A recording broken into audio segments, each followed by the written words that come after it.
unprecedented, uncertain, difficult time to work from home, in isolation, to come together, to wash your hands, time to re-download Skype. How do I use Zoom? Mum, your connection's poor. Mum, you're filming the floor.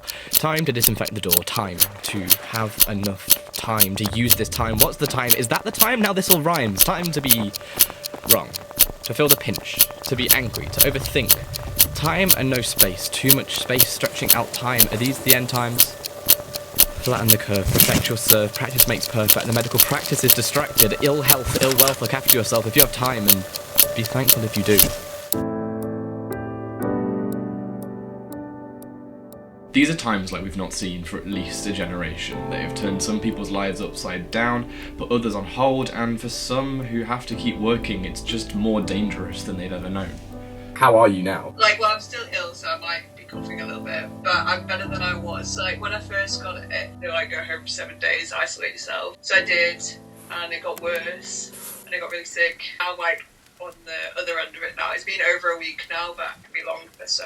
However we remember this period, the unifying factor will be time. As human beings, we live by the clock. We have bedtime, meal times, break times, train times, but now we face a time that we couldn't predict. It means a lot of different things to a lot of different people. With these structures gone that we used to rely on, for many people, for the first time in a long time, we exist only within our own time. Time for ourselves, our family, our bubble. It could be a time to run, to take longer in the shower, to bake, to make, a time to clean out, work out, let it out.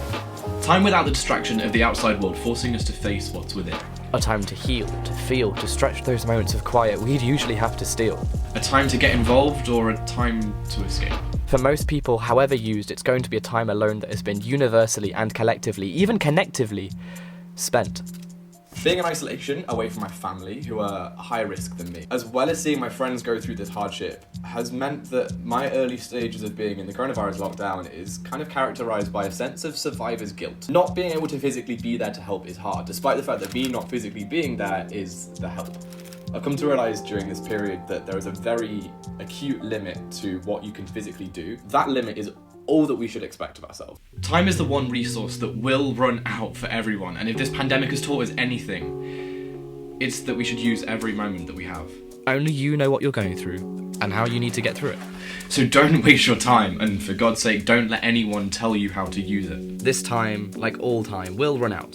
It will be over, and it seems like forever now, but it won't be, nothing is. Until then though, keep your distance, keep safe, keep happy.